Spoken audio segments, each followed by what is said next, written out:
Welcome to the Thinking Legal podcast with me, David Kerner. This is a podcast about the human and psychological aspects of the legal sector. I run The Marketing Legal, a legal marketing agency, and you can find us at www.themarketinglegal.com. I hope you enjoy the show. I'm joined by Simon Marshall, who's a legal marketing expert and founder of TBD Marketing, which compiles the Linked Influencers report every quarter, and we'll get into the report in a bit. But Simon, thanks for joining me. Wonderful, it's a pleasure. Thank you for having me along. Excellent. And probably to start off, it would be kind of nice to get to know you and maybe talk about your career journey so far, and how did you get into law firm marketing? Yeah, it's a great question. I do have a life before the law. There was this lovely summer when I was sat in a jury when I was a kid, and I was about 18 years old, and I was chair of the jury on quite a serious trial, David. And I sat and thought, I want to do this. This is this is absolutely brilliant. And so I go off and get my A-levels and come back and decide to do it. And about 3 weeks into my degree, I realised, this is not what I should be doing, right? Quite a common experience, I think. Not at all. I also did languages, and that served me really well later on, because I think that ability to interpret what lawyers are talking about and then deal with the rest of the world has been a bit of a life skill. So yeah, I started out that way. I did a sales career for a bit, and then when I came over into working for legalese, so for Legal 500 and legal business, I started out as a researcher and bringing the client voice to kind of the directories a while ago. So that was the first time, David, I really come across lawyers that way. I was lucky enough to have a group of friends that worked there, and then they asked me if I wanted to join them, and I said yeah. I took a pay cut and went and did it, and it was brilliant. So yeah, excellent, lovely. And Part of our conversation today is about kind of social media and particularly LinkedIn. So, why is LinkedIn so important for lawyers, and more generally, what are the benefits for law firms for their lawyers being involved on social media? Such a good question. I think I worked at 6 different law firms, right? And the thing that's changed over those 25 years of working for those firms is this kind of advent of social media. And today, David, when we look at it, LinkedIn's got 1.06 billion people on the platform, right? It's gone up 200 million in the last year, I think, or last 2 years. And loads of the world's B2B professionals are on there, especially in the English-speaking world. And so I think the answer to your question is, why do lawyers need to be on there? It's because that's where their clients are, that's where their competitors are, that's where people are spending time. And if you're someone in the department who's not being given a lot of budget, but needs to kind of grow their own kind of network, make sure that they've got their own contacts and they remain front of mind over a period of time. I mean, if we rewound, David, to the beginning of my career when I was working in legal marketing, we just didn't have any devices that allowed us to do that. We would go network internally at firm drinks. We would go to meetings with our partners when they asked us to. We would do whatever we were told to do. But, how often do we actually get FaceTime, face-to-face with clients? Not very often. Nowadays, we've democratized all of that. Right? If you're, Amelia Platten from Clifford Chance as a trainee, and you decide to do a post on something, it's published. 3 minutes later, it's done, right? And all power to her. She's ranked in our top 20 voices for the last couple of quarters, and I think that's amazing to have that. Mason Sherman, who's in there, who's in the L&D team at Linklaters, just left to go travelling for a bit. He's 21 years old. I mean, if you were 21, David, and worked at a law firm, most people wouldn't have heard of you for a few years. You wouldn't have spent any time in front of the client. So suddenly, these guys bringing their Instagram game to their daily work life. I think it's an exciting time to be in the profession. It's democratized things. It's also, I think, David, people. It's not just a broadcast medium. We're not there just these are my messages. This is what I want to talk about. It's a dialogue. We can learn things. We can ask to be coached on there. We can tell people what our services are. If it's owned by Microsoft, then it's going to be pretty invasive to your day-to-day life. And that's what they want, right? Is it to be part of your working life? So, yeah, that's what I'd say. Yes, it's I guess kind of networking, especially for kind of earlier career lawyers, is Yeah. incredibly important. And the ways in which kind of more established lawyers can also get some use out of it. Yeah, definitely. So let's think about those different levels and what you've got to do. When you're a junior lawyer, you're trying to establish your internal network and establish your credibility for the things that you do on a day-to-day basis. You can do both those things on the platform, right? When you're a mid-ranker, you've got to start really establishing your external network and remaining front of mind with them, and demonstrating your kind of skills and abilities. Maybe with some ghostwriting, maybe with some other things, maybe with some beginning of pitches, David. Right? Maybe you're starting to get involved in kind of winning work of it as well. Senior level, got to be on top of the topics that relate to your industry. I can't think of a better publishing platform that's free, that basically you're allowed, at a moment's notice, I can say, tell me what relationship directors at banks are writing about in the last week in the UK. I mean, that search, David, will take me 10 seconds. Yeah. It's like an idealized version of Google for lawyers to say, and there's a feed. I mean, literally create a URL, David, and it's dynamic. Every time I go back to that URL, the same search, it's going to produce the latest set of results on that. And I could engage with that there and then. If I'm rushing off, David, to a meeting today, I always choose HSBC as my example, but let's say I'm going in there. I've got a lot of lawyers. If I went in there to go and see their lawyers today, I'd spend 10 minutes going and working out what they're talking about, or what do they care about, and do that by role, or by bank, or by location, or all of a combination of those three things. And within minutes, you can find out, okay, I can really sense, what people are speaking about publicly. It's not the private elements of that. And David, as you know, there is a back-end version called Sales Navigator. Yes. Which, if we had to invent it 15 years ago, you and I would have fallen over ourselves to do so, because we used to pay money to people to update CRM systems with data. Still an issue. For free. For right. that. Because they write their own data in there, right? And they update their jobs and when they moved and where they are and what they're talking about. So, that you can pay for access to that. And in my experience, David, if you really want to go deep on the more elevated part of the profession, the partners and department heads and sector heads, they should be using Sales Navigator on a daily basis to work out where are my targets going, what they're doing, who's moved jobs recently, what's our coverage like, have we got relationship directors at HSBC that we haven't met yet, right? That's what people should be using it for very specific BD tasks. Yes, yeah. And you'll never see that. I can't tell you, David, what you've been on the platform. If you've been doing BD on the platform, highly unlikely you'll be sending DMs to people or just researching and finding them, adding them to your network. I will never see any trail of that whatsoever. All I can see is top of the funnel when you broadcast something or when you engage with something. That's all I can see, really. No problem with that, but just be aware that it's like an iceberg. There's a lot going on under the waterline. Absolutely. I know that law firms definitely use LinkedIn to update their CRM information. So let's get on to the exciting topic of the LinkedIn Influencers report. And there's a new issue out. So this is a great time to talk about it. So like yesterday, David. Yes, exactly. And I think, if this goes out next week, it will be last week. So, but it's still a fresh report. And so maybe you could explain what it is, why you decided to start it, and how you measure the metrics in the report. Okay, so what it is. It's quite simple. We go and look for who the leading voices are on LinkedIn, and we do that across a range of different divisions. So one is at the top 200 UK law firms and people who aren't in a kind of leadership role, managing partner or senior partner. Show me those names. Doesn't matter if they're a lawyer in the print room, whatever, right? Whoever's got a voice on the platform. And David, we're starting to see brand ambassadors in there, non-execs, others, right? We just take the top 100 voices. Now, how do we do that? Well, I go and look at every single law firm's posts over the course of each month, not by the firm, but by people who work at the firm. And then I look for people who are likely to rank over a quarter, and I try and choose at least 5 voices per firm. So we've got, out of those 200 firms, we currently track about 1,700 people, but I've actually looked at about 4,500, I think, so far in total. Wow. So there's a lot going on.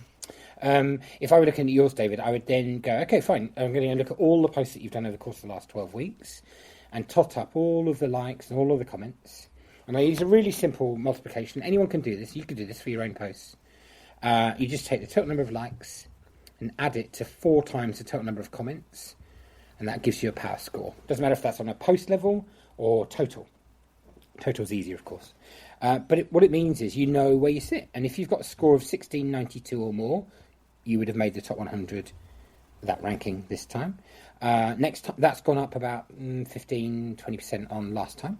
Right, I think if you want to make this score next time and you want to get in, you're going to need a higher score. It's going to be at least 1800. So you know now, right? 1800. Okay, I've got to get 1800 likes this quarter, or alternatively, I've got to get 1,000 likes and 200 comments. Now you can break that backwards, like anything in life. You can work out how many posts is that going to be, and for some of us, that's a bit less than others, right? That's okay. But that's how that bit works. We also do a list for barristers, top 20. We'd love to have some more barristers in there. Please, can they put themselves forward? Can the clerks do so as well? I mean, clerks should be all over the platform, really, every day. Top 20 indies. I'd love to make that a top 100 indies. So anyone that is an SRA-regulated firm, could be a founder, could be anyone who works at a smaller firm, but it just doesn't fit into the top 200 by revenue, you're in. You've got to be UK-based. That's the only rule there, and SRA-regulated. I can't do SRA-regulated individuals who work at non-SRA-regulated firms because there's no limit to that, and I'll suddenly start ranking in-houses and loads of others as well. And I just think we've got to draw the line somewhere. So that's my view on it. And then, have I missed one? Indie barrister leaders. So, disappointingly, David, and we're going to feature it in an upcoming newsletter, not enough law firm leaders are really showing up on the platform in a way that I'd expect them to. So we've got this disparity between founders who have a vested interest, of course, in showing up. Jodie Hill, Catherine Hyde, Florence Brocklesby, those kind of founders who are probably very closely allied in terms of values to their own businesses, and they are leadership, entrepreneurial type women, all of them. And then we've got law firm founders who come from a slightly different world and have come through a different route. We're starting to see the emergence of some leadership online. Paul Lewis, I'd say, and then Emar Kosmiski as well from Linklaters, a few others, right? So Wim de Jonge used to be very good at A&O. So these are big names. But Paul Sams, I'd say, is probably the one who's really done well this quarter. He ranked number 1 this last quarter, and he's at Dutton Gregory. They've got 220 employees in total. 7 of them rank in the top 200 people in the UK. It's incredible. They've clearly decided, bangs for buck, this is the way to remain front of mind with people. Here's our strategy. Be yourself. Don't worry about being perfect. Just be yourself on there. And it's really fun watching a firm become a social business. That's what they've done. They've said, fine, we don't have Clifford Chance's £100,000 budget to drop on this campaign. But what I can do is ask my partners on the train in and the train back, or when you're walking the dog, please can you do a quick post about something each day? Yeah. You're not mandated, you're just, suggested. And I think that Paul has curated a nice little strategy there for the firm. It's good work. Yes, yeah, excellent. And he does it himself, right? Leadership has got to lead, but people aren't going to emulate that behaviour unless the leaders do it. Absolutely. I think if leaders are telling their people to do something and they're not doing them themselves, then there'll obviously be a bit of a resentment towards them. Now let's turn to some of the findings. I mean, you've just run through a few of the headlines. Kind of what else have you found in the report? Yeah, so there's some good news, David. I think if you set your stall out and you want to go for it, you can still make the top 25 next quarter, right? If you're ambitious and willing to commit to a course of action, there are 2 women called Emma who've both made the top 25 this quarter. Both of whom are on the fringes of the top 200 last quarter. Emma Gill, Emma Mack. Emma Mack from Clifford Chance, Emma Gill from Milsom Reeve, right? Do you notice how much I'm invested in the data that I know these people's names off by heart without looking at any cheat sheets, right? Emma Gill she basically looked at this report last quarter and said, I want a piece of that. And Emma Mack said, I want to rank in the top 10. Right? It's like out and out. And they've both done incredible posts. And Emma Gill, has mixed in some stuff about Swifty and some other things as well. But it's a really lovely, curated body of work that she's done over the last 12 weeks. It's been a joy watching her posts. Emma Mack, I think, has smashed up some myths around male mental well-being, what it's like to be a litigator in the UK. These guys are doing a service to the industry. It's not small stuff that they're doing if you don't look at it. So that's one big message. It's not done and dusted, David, right? These rankings change. Some people have dropped out. Some people have dropped down.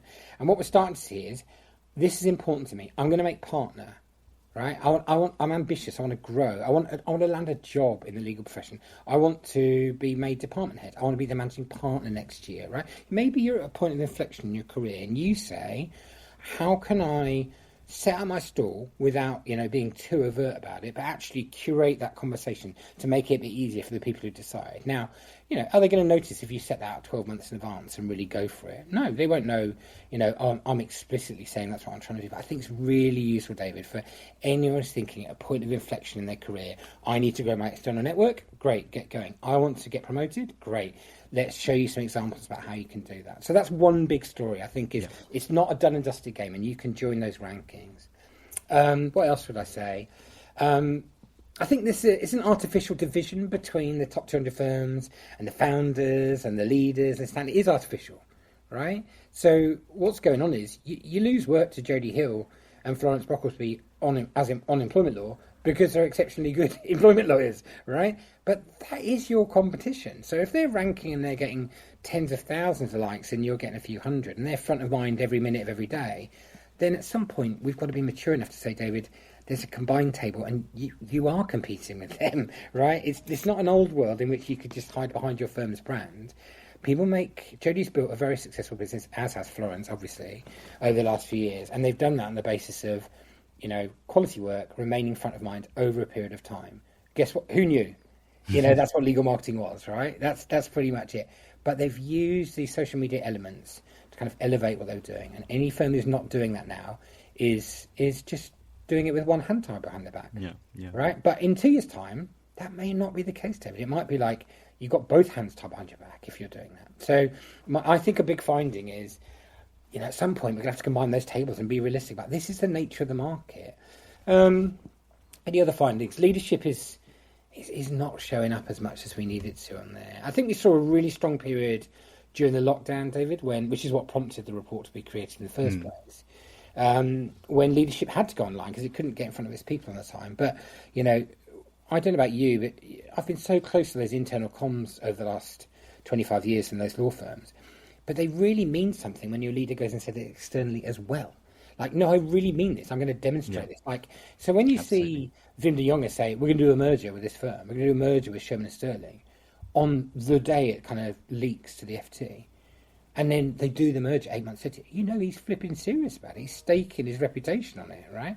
We need more of that from leadership because, David, what happens at the moment is if your leader doesn't do it, the only partners who will do it are the same mavericks that always are first through the wall, right? There's nothing wrong with that, but we keep adding too much pressure to those guys. And what we need to do instead is say, hey, Emma Mac, it's perfectly safe for you to do this, right? Because that you've got your own other hand at the top of the firm doing it as well. That's what we need to see is leaders leading and then everyone further down the firm saying, I know it's okay for me to do this because my leader does it as well. So, I think that's a big finding. Leaders need to show up more on the platform. Anything else? I still think there's a dearth of comments in comparison to what we really need. There's still a lot of broadcast communications, and I think we need a bit more, certainly mix it up a bit and try and asking a few questions, but not ones that you think you already know the answer to. Like genuinely ask questions you do not know the answer to. And that doesn't feel very safe to some lawyers. I've got that, right? But I tell you what, if you do that, you'll get instructed. You will, because what people want is to work with humans. They want to work with people who say, I wonder if X, or how about this, or what are the complications on that? There's loads of other findings in the report itself, but hopefully that's indicative of the kind of stuff that's in there as well. Yes, and I'm sure people... women and imagery. Women and imagery are winning, full stop. You don't use an image, unlikely to get the same level of coverage. If you're a woman at a law firm, and quite often, in my experience, those guys are slightly more time poor in terms of getting away from commitments, as it might be. They found it's a really useful way to get their networking done, but without having to go to male-dominated, male only style kind of events as well. And I think, David, we need to, hopefully you can hear what I'm saying there. I don't think those things are absolute truths, but I think that there's an element of something that's a lot stronger. And I think also because it plays to, I just think they've done better, women, at humanising the platform. Yes, yeah, sure. And thank you for that, Simon. I think we've spoken a lot about kind of how these lawyers are doing well. What's the kind of story behind their success? What are the ingredients of using LinkedIn to get engagement? The first thing I just want to challenge that assumption, right? It's okay. If you want to get attention and engagement, then this is the game I'm talking to. There are other games on the platform available, and one of those is expanding your network, yes, or having a perfectly good profile that people can come and look at reactively, or engaging behind the scenes. So I just want to mention it firstly is a strategy. It's just not the only strategy, but you're right to highlight it because the report, of course, focuses on that part of the strategy as it were as well. What grabs attention? I think there are a few things. One is kind of heartfelt and honest and generous kind of posts as well. Now, that doesn't have to be a bleeding heart story, David. It can be, there's a guy called Jason Fong who is based in Asia. I think he's at Herbie's off the top of my head. And he writes posts to his former self. He writes, like, if I were a junior lawyer, this is what I would have wanted to know at the time, right? And it's generous and it's clever, and his posts get 1,000 likes on average per post. I think it's the highest scoring average individual, right? But if you go and look at them, they're incredibly detailed. Like, he does, this is how to take a meeting note, or this is how to, he doesn't post very often, but when he posts, my word, it's engaging. So I think he's found that right balance of accessibility, professionalism, frequency, and he clearly is spending hours on each post when he does do them, and he does do them really well. So we've got that. We've got some other people who really humanise it. Jen Shipley, who I think has really dispelled the myth that you can't win medical negligence work on a professional networking platform, and she's proven that you can. She once famously said to me, I asked her what was the thing that was the most surprising result on the platform. She said, it's this: by the time that people pick up the phone to me, they've already decided that I'm going to be their lawyer. Now, try getting work against Jen Shipley, right? If you've already found an empathic lawyer online who's willing to share details of themselves, their vulnerabilities, the kind of things that they've dealt with, and then somebody's decided with their heart, I'm going to instruct that lawyer, do you think they're thinking about costs? No. Right? Now, it's really hard to compete with that, I would suggest. Now, Jen's posts aren't, that's not an approach that would work for me. It doesn't work for how I want to do things in my life, and that's okay too. She respects that. And so I think we need to find our version of that. But hopefully there's two different. One is, Jason's very much like head with a bit of heart, and Jen's very much heart with a bit of head, I would say. It's probably that way round. And I think there were different strategies. So, yeah. Do you know, the real answer to your question is, we used to do this training for lawyers. And I think I trained about 400, 500 before I started doing the report. We've now trained over 2,000, right? But what I worked out is they weren't doing anything as a result of my training. Not really. They were coming along surviving my training. And I thought, David, what the heck is going on here? Why are they doing this?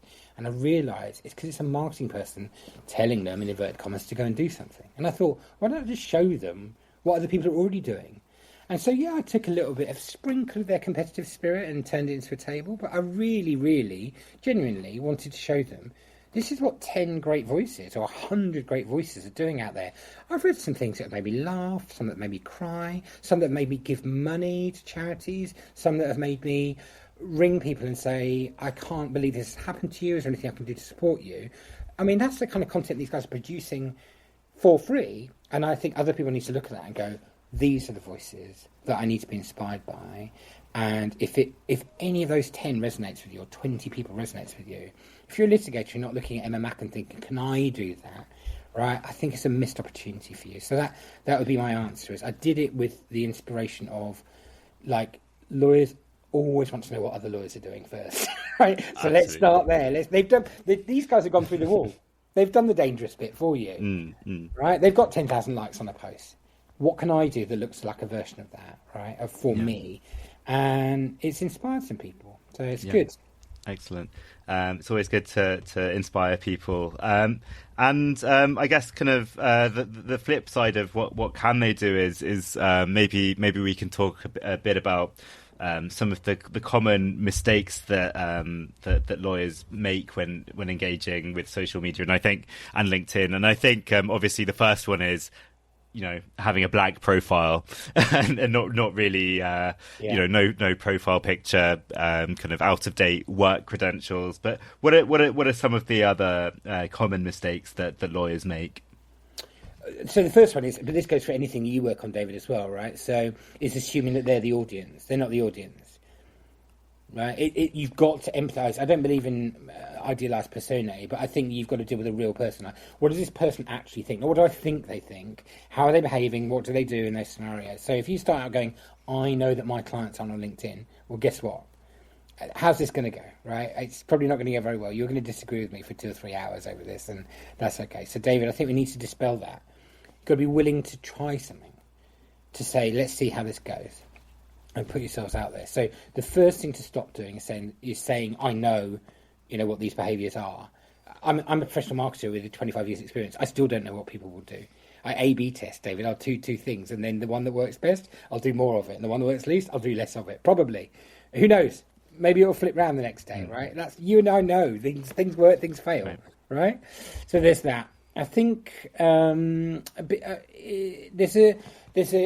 trendy to tell lawyers not to do technical pieces on LinkedIn. I don't think that's correct. Okay, I think you need it in the mix, David. Right? You and I both know you need to establish logos, ethos, and pathos in any form of. If you want credibility with an audience, you've got to establish all three of those elements of people, right? So that, for those of you who don't work in marketing or philosophy, is the logical reason, right, why you might relate to someone, kind of track record in doing so, and the personal connection with them as well, that kind of pathos bit. And I think that having a mixture, David, I don't expect one post to do all three of those things.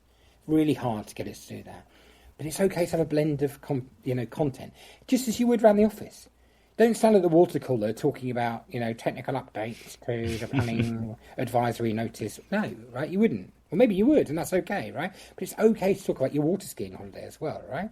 So I think we need a bit of that, David, like a mixture of what am I doing here? Like, what's my objective? So starting out with random acts of marketing is always a bad idea. Start out with a bit of an objective. Where am I in the process? How mature is this approach? Are people going to be weirded out by me doing this, or are they going to be okay and accepting of this? And anytime a lawyer's written to me and says, "So can you check this post?" I've always said, "Yeah, I will do," and I go back to them. 98% of it remains unchanged, and I say, "You should just go for this and then delete if it's wrong, if I'm wrong." But your and my job is to make sure these guys never look silly, and they don't as a result of having asked us. But the fact they've asked us and then we make it safe for them is the role of the marketer, really. We've got to provide that safety net. We've got to use our professional expertise. Actually, this one is going to make you look silly. Don't do this, right? Or tweak it. Or what are you trying to achieve here? You're trying to get them to read it or comment or buy something? Or are you trying to get them to do it? And ask that as well. So, yeah, I think, what would I say? I tell you what, I'll give you an analogy. Here's what I think about it. You know how British people think that they're intermediate skiers after 1 week of basic skiing? Right? You know what I mean, right? I think it's a bit like that, LinkedIn. When you're on the nursery slopes, it's okay to spend a bit of time on the nursery slopes. Right? Do it for 2 or 3 weeks and then go up onto the reds and then onto the blacks. It's okay. But, there's a lot of action going on in the blacks. You can go off-piste. There's loads of great things that you can do up there. But don't be surprised with how long it takes just to get used to the blues and the greens down at the bottom and doing some skiing around and, testing out your parallel turns and everything else as well. I really think that, getting it into your practice, right, of what you're doing is a good thing. So that's the big mistake I think people make, is thinking they're going to do it and it's going to suddenly, create X or Y, Z. No, you have to relentlessly go at it a bit. How long do you think it's taken me to become the LinkedIn guy for the legal sector? Helen Burness and I would say that we're probably there or thereabouts now. But it's taken both of us 4 years of commitment, I think, to do it. So, yeah. Amazing. Simon, it was really, really good to speak to you. And obviously, people can find you on LinkedIn. Where else can they find you? So I love a LinkedIn direct message. If people really want me, I'll probably be there, and that'll pop up, and I'll see it immediately. They can email me. and they can find that on the TBD marketing website. So that's easy enough to do. We have actually named our business. Somebody once said to me, "Oh, what are you going to call your business when it's launched?" I'm like, "No, that is what it's called. To be determined, right? That's intentional, right?" So tbdmarketing.co.uk. Go and find us there, and then I don't tend to hang around on Twitter too much nowadays. It's not one for me anymore. So, excellent. Well, it was great to speak to you. Thanks. Thank you.